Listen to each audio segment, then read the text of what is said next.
Friends, welcome back to our channel retired Punjabi और आपका बहुत बहुत स्वागत है मुक्तेश्वर से हमारी इस होम सीरीज़ के एक और नए ब्लॉग में। आज हम दोनों ने मिलकर लंच बनाया क्योंकि रश्मि के हाथ में चोट लगी है, तो मिलजुल के हमने काम कर लिया है और लंच करेंगे बाहर बैठकर। भरपूर मज़ा आने वाला आज खाने का, क्योंकि बाहर बैठ के खा रहे हैं धूप में।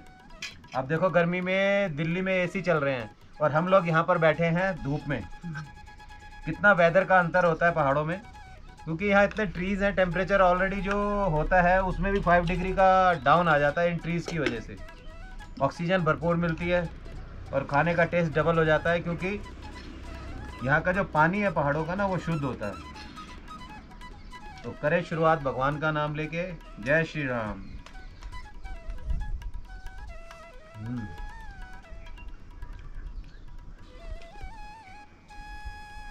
मूंग की दाल बड़े दिनों बाद बनाई, बहुत ही अच्छी लग रही है। मस्त, मज़ा आ गया। चटनी भी ले लें, थोड़ी चटनी से और टेस्ट एनहांस हो जाता है ना। मैंने तो ले रखी है। ये चटनी भी कोई ऑर्डिनरी चटनी नहीं है, भांग की चटनी है ये। और इसमें डलता है नींबू, पहाड़ी नींबू मोटे वाला, जिसको गलगल भी कहते हैं। प्रभु ऐसे ही बनाए रखे स्वास्थ्य और हाथ ठीक हो जाए मैडम का फटाफट, मेरी ड्यूटी आधी हो जाएगी। गर्मी हो सर्दी हो, हम लोग यहाँ बैठ के खाते हैं खाना।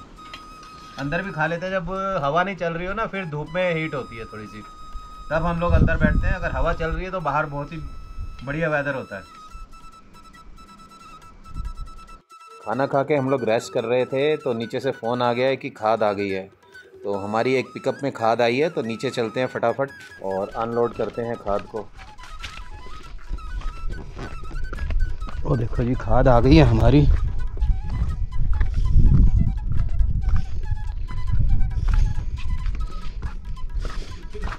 दोस्तों, खाद को पिकअप से नीचे उतरवा के और ढक के रखाए हैं और इतने में हो गई है शाम। और शाम का नज़ारा कुछ यहाँ बहुत ही खूबसूरत बना हुआ है इस समय। सनसेट जस्ट अभी अभी हुआ है, यहाँ से क्लियर सनसेट दिखाई देता है। जब हम खाद उतरवा रहे थे उस समय सनसेट हो गया, पर अभी जो आसमान में लालिमा है वो बहुत ही खूबसूरत दिखाई दे रही है और नज़ारा अद्भुत है ये। और आज क्या हुआ, स्टोर में घुसते हुए मेरे घुटने में भी एक जगह एक फट्टा निकला हुआ था, बहुत तेज़ की लग गया है और उसमें दर्द हो रही है। देखता हूँ सेटल होती है, 2-3 दिन तो लगेंगे ही। उसके बाद फिर खाद को हम ऊपर चढ़ाएंगे। थोड़ा सा टहल रहा हूँ जानबूझ के, ताकि जो अकड़न सी हो रही है घुटने में वो कुछ ठीक हो जाए। वॉकिंग करने में घुटने में हल्का हल्का दर्द तो हो रहा है, लेकिन फिर भी बहुत मज़ा आ रहा है, क्योंकि इस समय नेचर के साथ रहना शाम को और उसको महसूस करना एक अलग ही लेवल का सुकून सा मन को मिलता है। और दिल करता ही नहीं है कि जल्दी से अंदर जाएं। ज़्यादातर जो मैं समय बिताता हूँ वो बाहर ही बिताता हूँ। मेरा बस चले तो मैं तो अपना बिस्तर भी बाहर ही लगा लूँ और बाहर ही सोऊं, लेकिन यहाँ पर रात को जानवरों का खतरा रहता है, कभी भी लेपर्ड वगैरह आ जाते हैं, तो इसलिए बाहर सोना तो मुमकिन नहीं है। दोस्तों, शाम का नज़ारा जितना खूबसूरत था उतना ही सुबह का नज़ारा भी अद्भुत है। ये देखिए, खिले हुए फूल कितने खूबसूरत लग रहे हैं और उस पर जो हनी भी देखो अपना काम शुरू कर चुकी है। ये रस चूस रही है बैठ के फूलों में। इस समय फ्रूट के जो ट्रीज़ हैं उनमें ख़ास तौर से नाशपाती और एप्पल, ये एप्पल का ट्री है, इन पे फ्लावरिंग हुई हुई है। और इससे पहले जो फ्लावर आए थे वो प्लम और खुमानी पे आए थे, उसके बाद आए हैं एप्पल और नाशपाती के ऊपर फूल, और बहुत ही खूबसूरत लगते हैं फूल ये लगे हुए पेड़ों पे। ऐसे लगता है जैसे प्रकृति ने श्रृंगार कर दिया हो इन पेड़ों का। इन खूबसूरत नज़ारों के साथ पीछे से जो कोयल की मीठी मीठी आवाज़ सुनाई दे रही है, वो तो बिल्कुल सोने पे सुहागा है।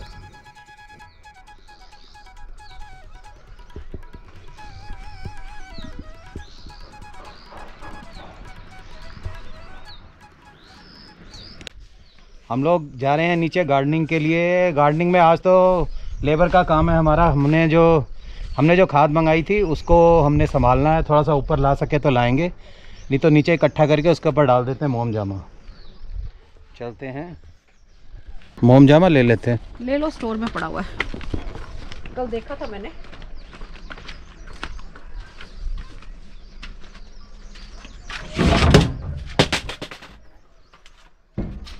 और है स्टोर रूम में हमने सारा सामान डंप कर रखा है जो कभी कभी ज़रूरत पड़ती है।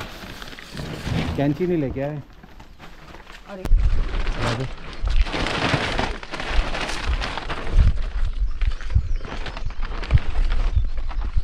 कुछ कट्टे 2-4 तो यहाँ रख देता हूँ ना, यहाँ से फिर बाद में ले जाएंगे ऊपर। कट्टों में भर के आई है खाद। और एक पिकअप में कितने कहते हैं? 40 कट्टे होते हैं। 40 कट्टे होते हैं। हाँ 40 कट्टे होते हैं। ये गई खाद।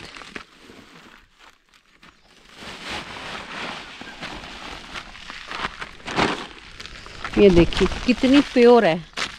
और केचुए देखो जरा इसमें कितने हैं, गजब।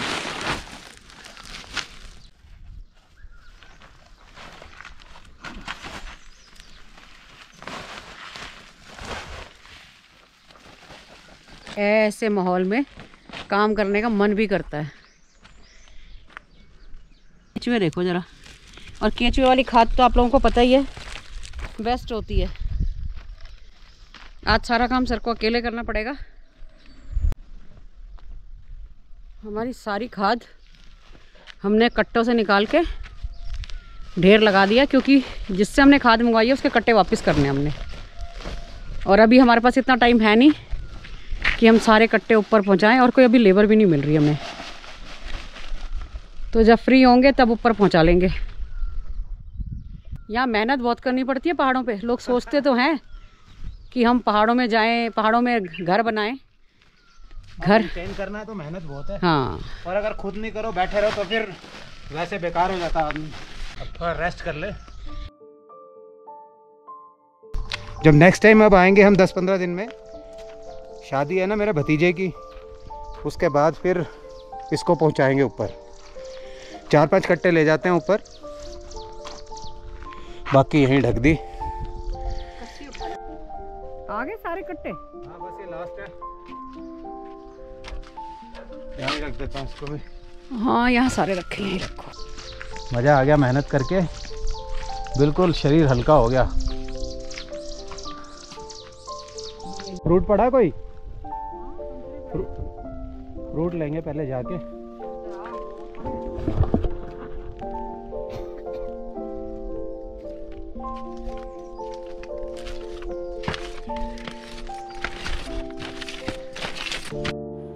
दोस्तों हम लोग जा रहे हैं मुक्तेश्वर महादेव मंदिर, जो कि मुक्तेश्वर में ही है और इसकी हाइट 7500 फीट है। तो चलिए दोस्तों चलते हैं मुक्तेश्वर महादेव मंदिर। हमारी गाड़ी तो अभी गैरेज में है रिपेयर के लिए, और ये मेरी बिटिया की गाड़ी है, तो ये गाड़ी अभी हमारे पास है, इसी को यूज़ कर रहे हैं हम। छोटा सा ट्रैक है, लगभग 500 मीटर का नीचे से, और बहुत खूबसूरत ट्रैक है। बिल्कुल फॉरेस्ट है, देवदार के पेड़ हैं, और सुबह मज़ा आता है इसका ट्रैक को करने में, पता भी नहीं चलता कब पहुंच गए ऊपर। और सुबह सुबह आए ना तो इतनी शांति है, पीसफुल बिल्कुल। दिन में तो यहाँ रश हो जाता है काफ़ी, बहुत ज़्यादा। कई बार तो 2 किलोमीटर पहले गाड़ी रोकनी पड़ती है, वहाँ से फिर आप पैदल आओ। वीकेंड पे होता है ज़्यादातर ऐसे।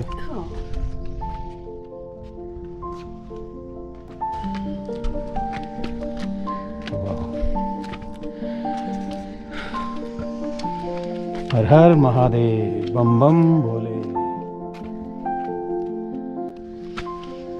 जगह जगह बेंचेस लगे हुए हैं, थक जाओ तो थोड़ा बैठ जाओ सुस्ताने के लिए।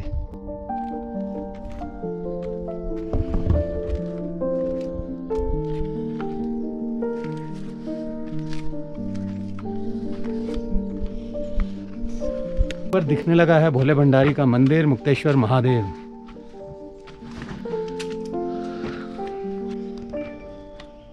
पहुंच गए, बस थोड़ा ही रह गया, 100 मीटर। कितना शांत वातावरण है ना, पीसफुल बिल्कुल एनवायरनमेंट, और सारा देवदार और वो है ओक।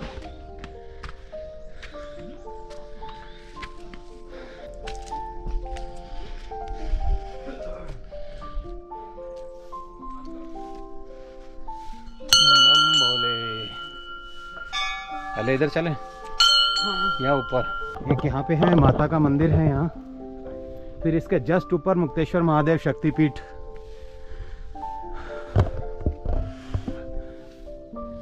जय हो, हर हर महादेव।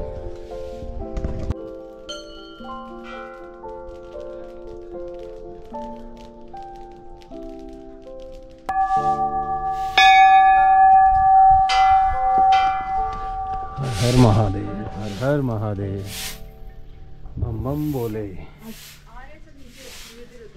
जय हो।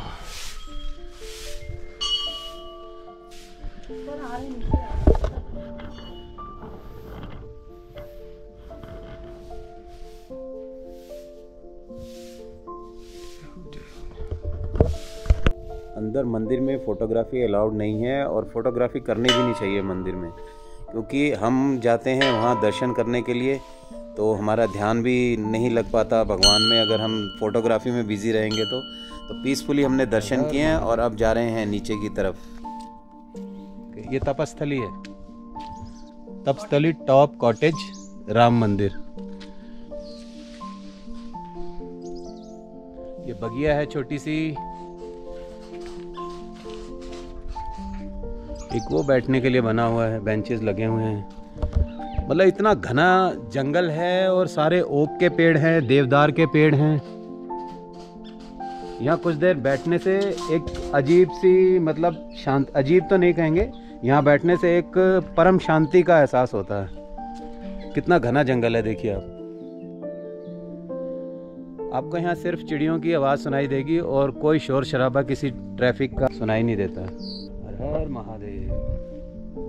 क्या हुआ, ज़्यादा दर्द हो गया क्या? हैं? झटके काफ़ी लगे ना, रोड टूटी थी। टाइट करता हूँ मैं बेल्ट, रुको।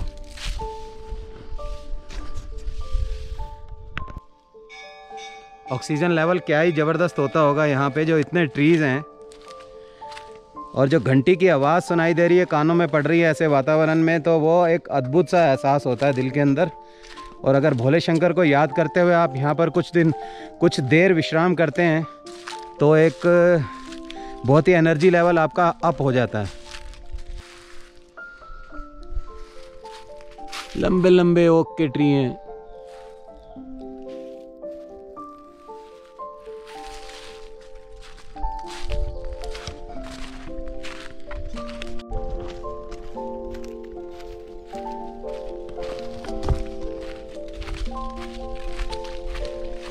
ओम नमः शिवाय।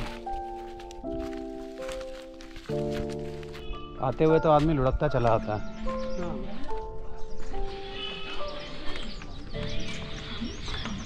के बढ़िया से दर्शन हो गए हैं और बिल्कुल रिफ़्रेश हो गए हम यहाँ आने के बाद। जैसे घर से चले थे अर्ली मॉर्निंग तो सुस्ती सी थी, बट यहाँ पे थोड़ा ट्रैक किया 500 मीटर का, गए आए और दर्शन किए। और ऑक्सीजन लेवल यहाँ इतना अप है और इतनी शांति है कि इस समय बिल्कुल रिफ़्रेश हो गए हम। जैसे रिफ़्रेशिंग ड्रिंक लेने के बाद आदमी थका हुआ होता है तो फ्रेश हो जाता है ना, बिल्कुल वैसा ही एहसास हो रहा है। तो भोलेनाथ जी के दर्शन करके हम पहुंच गए अपनी कार के पास और अब चलते हैं वापस घर। अगर आपको ये व्लॉग अच्छा लगा है तो कमेंट करके ज़रूर बताइएगा, और अगर अभी तक आपने हमारा चैनल सब्सक्राइब नहीं किया है तो please subscribe our channel. Bye bye and take care.